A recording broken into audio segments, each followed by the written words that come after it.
Guys, and welcome back to another episode of the Business Talk. So in today's video and episode, I actually want to talk about and cover what are the actual costs to have your own online Shopify stores in Africa in 2026. So there are different costs involved when it comes to actually having your own online store. And in this video, we'll actually break down exactly what those costs are and also how much it will obviously cost you from a business perspective. So note that some of these costs are fixed monthly costs and some of these costs are variable costs, but we'll unpack that in the next segment, the next part within the video. So firstly, I think there are five major or five big overall costs and expenses when it comes to having your own online store in South Africa.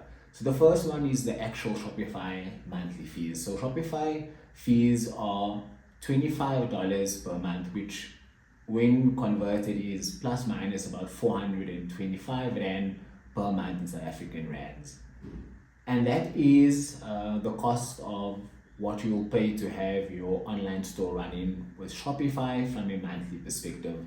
Currently, they have a promotion whereby you only pay $1 for the first 3 months. That's about 17 Rand, at the most with the current exchange rate. But that will allow you to load your products online, manage your stock, manage your pricing, also be able to integrate with your payment solutions as well as courier partners and also your other social media channels, which we'll unpack further in the video.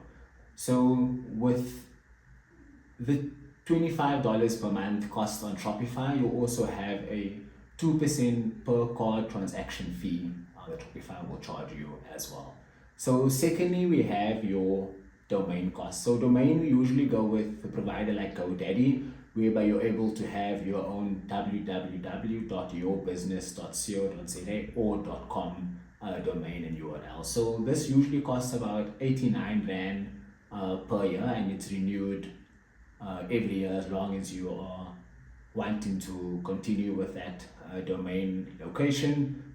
But it's important that you do check to see if your domain name is available, obviously before you go ahead and be able to secure it and purchase that online with GoDaddy.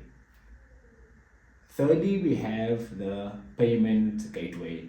So payment gateways usually generally don't have any monthly subscription fee, but they do have variable costs and variable fees. And usually for this case, we'll talk about the payment providers such as PayFast, and they have an average transaction fee of about 2 to 3.2% per transaction. And also including in that, you have to consider the additional 2 Rand per card transaction fee. So those are just the cost from a transactional perspective. Next, you have your courier partner. So we usually go with BobGo couriers in this case, as they have, again, no monthly subscription fee. If you do want to opt for that option, the more paid options or subscription packages on BobGo, they do have better discounts or better rates when it comes to the courier partner. So remember, courier fees are variable as it's all dependable on the weight, the size and dimensions of packages. But again, using a platform like BobGo allows you to be aggregated across various courier partners, whether it is Courier Guy, Ram Couriers, Internet Express, just to name a few. But you'll be able to choose the most effective but also the most cost rates that is suitable for your business.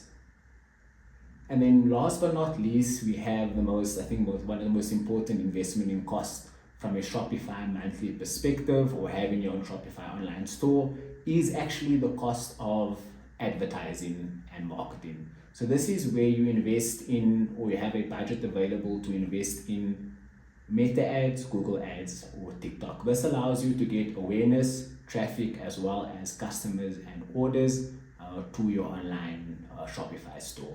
Because without customers, you won't have any business, you won't have any transactions, and therefore any orders. So just to recap, in terms of the monthly Shopify cost that we've kind of spoken about and covered, is that you have both your fixed costs but also your variable costs. And the fixed cost we mentioned was the monthly Shopify fee, as well as the once-off per year domain that you have to purchase. But then we have the transactional fees, which is Shopify card payments, as well as your payment gateway, as well as the courier cost, and then also your monthly investment or budget within advertising such as Meta ads, Google ads, as well as TikTok ads. And that kind of covers the total costs from that perspective. So if you're looking to start low and slow, obviously you can manage and keep these costs quite low before you actually go ahead and invest further. But over and above that, it's affordable to start, to get going and to kind of launch.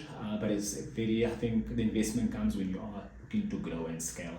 And that's it from me for this episode. Shane Bichna, thank you guys very much for your time, and I hope you have a good one further. Thanks very much. Bye-bye.